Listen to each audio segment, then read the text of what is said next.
जय फ्रेंड्स, आज इसके पहले वाले वीडियो में मैंने ट्रेडिंग का जो दूसरा एपिसोड था उसमें मैंने बताया था कि trading just like a T20 cricket match. जी हाँ दोस्तों, आज अध्याय तीसरा, एपिसोड तीसरा, जो आपको आज से ट्रेडिंग की हर बारीकियों को अच्छे से समझाने का प्रयास करेगा। जी हाँ दोस्तों, ज्यादा टाइम वेस्ट ना करते हुए आज मैं सीधे मुद्दे में आता हूँ। आज हम जानेंगे कि टेक्निकल एनालिसिस का मतलब क्या होता है। The entire field of decision making, जो पूरी डिसीजन मेकिंग का एंटायर फील्ड होता है इन कैपिटल मार्केट, इक्विटी, डेब्ट, currency etcetera, can be categorised under the two broader methods, based on which all decisions of buying and selling are made. The two methods are, the method number one is fundamental analysis and the method number two is technical analysis. जी हाँ दोस्तों,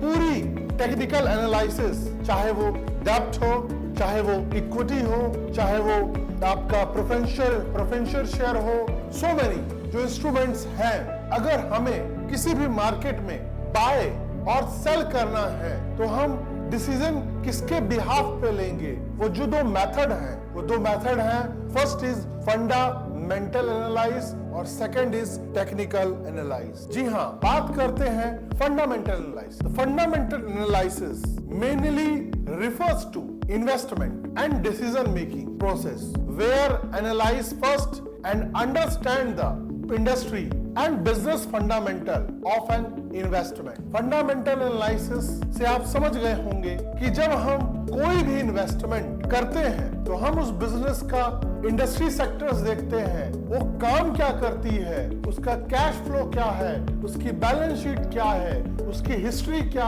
है। ये सब देखने के बाद हम fundamental यानी नींव, जो घर की नींव होती है, अगर वो मजबूत है तो घर एक लंबे समय के लिए बनाया जाता है। सेम अगर हमें इन्वेस्टमेंट करना है लॉन्ग टर्म्स के लिए तो हम घर की नींव को अच्छे से बनाते हैं, फंडामेंटल्स को अच्छे से देखते हैं और फंडामेंटल देखने के बाद हम इन्वेस्ट करते हैं। जी हाँ, पॉइंट नंबर 2 जो मैं आपको बता रहा हूं कि फंडामेंटल्स में हम क्या देखते हैं, देन उसके बाद the proceed on to take a investment decision based on these factors. Here, these analyzed is expected to understand the topic such as competition, valuation, industry characteristics and fundamental ratio and financial ratio, so on. यानी मैंने आपको बताया कि fundamental analyse करने के लिए हम क्या करते हैं, हम मार्केट का कंपटीशन देखते हैं, जो भी हम इन्वेस्टमेंट कर रहे हैं उसका कंपटीशन देखेंगे। जो मैंने दूसरा पॉइंट आपको समझाया है वो यही समझा रहा हूं कि जो फंडामेंटल है उसका हम मार्केट कंपटीशन देखेंगे कि इंडस्ट्री में क्या कंपटीशन चल रहा है। दूसरा हम देखेंगे कि जो इनका वर्किंग ऑपरेशन है क्या वो स्मूथली रन कर रहा है कि नहीं कर रहा है। और साथ में अगर हम ये सब चीजें बारीकियों से देखते हैं तो एक चीज हमें और देखनी पड़ती है कि इस इंडस्ट्री के क्या कैरेक्टरिस्टिक्स है, क्या ये इंडस्ट्री इन फ्यूचर ग्रो करेगी कि नहीं करेगी, क्या इस इंडस्ट्री में ग्रोथ है फ्यूचर में कि नहीं है। और हम और क्या चीज देखते हैं, हम देखते हैं फाइनेंशियल रेशियो। फाइनेंशियल रेशियो आपने पढ़ा भी होगा, वो होते हैं current ratio, liquidity ratio, turnover ratio, gross turnover ratio, बहुत सारे रेशियोज जो होते हैं, जो फाइनेंशियल रेशियोज होते हैं, जो हमें मदद करते हैं फंडामेंटल्स को एनालाइज करने में। जी हाँ दोस्तों, ये जो दो मैंने पॉइंट आपको बताया फंडामेंटल को एनालाइज करने के लिए, आगे हम डिटेल में इसको पढ़ेंगे। They must also concluded if they intend to buy and sell the assets. अगर हमें कोई भी एसेट्स को खरीदना है और हमें या बेचना है तो हम इस फंडामेंटल एनालिसिस को एनालाइज करके हम उस डिसीजन में आ जाते हैं। जो मेथड नंबर दूसरा है वो है टेक्निकल एनालिसिस। अभी तक मैंने आपको क्या बताया, मैंने आपको बताया कि वो कौन से मेथड है। अगर हम इक्विटी में इन्वेस्ट कर रहे हैं, हम अगर लॉन्ग टर्म इन्वेस्टमेंट कर रहे हैं, हम ऑप्शन में ट्रेड कर रहे हैं, तो हमें क्या करना पड़ेगा। हमें अगर हम किसी कंपनी की एसआईपी ले रहे हैं, हम म्यूचुअल फंड में इन्वेस्ट कर रहे हैं, तो जब भी हम लॉन्ग टर्म इन्वेस्टमेंट पे जाएंगे हम फंडामेंटल एनालाइज करेंगे। बट जब हम शॉर्ट टर्म इन्वेस्ट में आएंगे तो हम टेक्निकल एनालाइज करेंगे।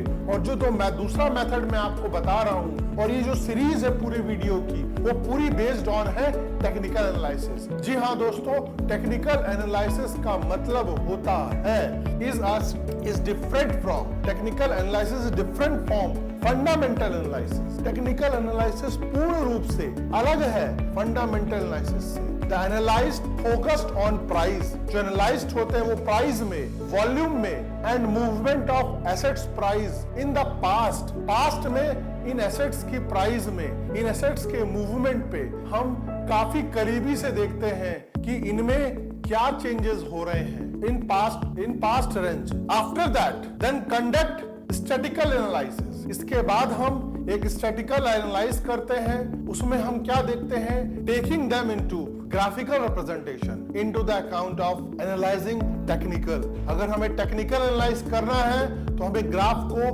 पढ़ना आना चाहिए। They predict the directions, they predict the price base on which they decision to buy and sell the assets। इसके बेसिस पे हम डिसीजन ले पाते हैं कि हमें एसेट्स को खरीदना है कि बेचना है। हम फोकस कर पाते हैं कि हमें वो क्वालिटी जो अंडरलाइंग एसेट से आ रही है वो क्वालिटी सही है कि नहीं है, जो प्रॉफिट आ रही है प्राइस से वो सही है कि नहीं है, क्या फ्लक्चुएशन तो नहीं है। हम ये सब चीजों को देखकर हम एनालाइज कर पाते हैं कि हम टेक्निकली स्ट्रांग है ये स्टॉक की नहीं। Technical analysis, study of the demand and supply assets through understanding of the change in the price and the volume of trade off the assets. आम भाषा में अगर मैं समझा दूं कि टेक्निकल एनालिसिस सप्लाई और डिमांड में काम करती है। अगर किसी भी स्टॉक की सप्लाई ज्यादा है और डिमांड कम है तो आप समझ जाइए कि उस स्टॉक की प्राइस गिरी हुई है। और अगर किसी भी एसेट्स के या किसी भी स्टॉक के प्राइस अगर ज्यादा है तो समझ जाइए कि उसकी डिमांड ज्यादा है और सप्लाई कम है।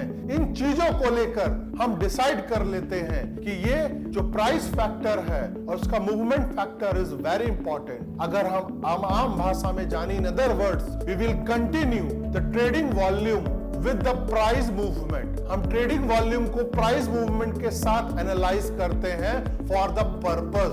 मेन पर्पस हमें यही देखना होता है कि ट्रेडिंग वॉल्यूम क्या है और उसका स्टॉक का प्राइस क्या है। On the basis of this we have to take a decision.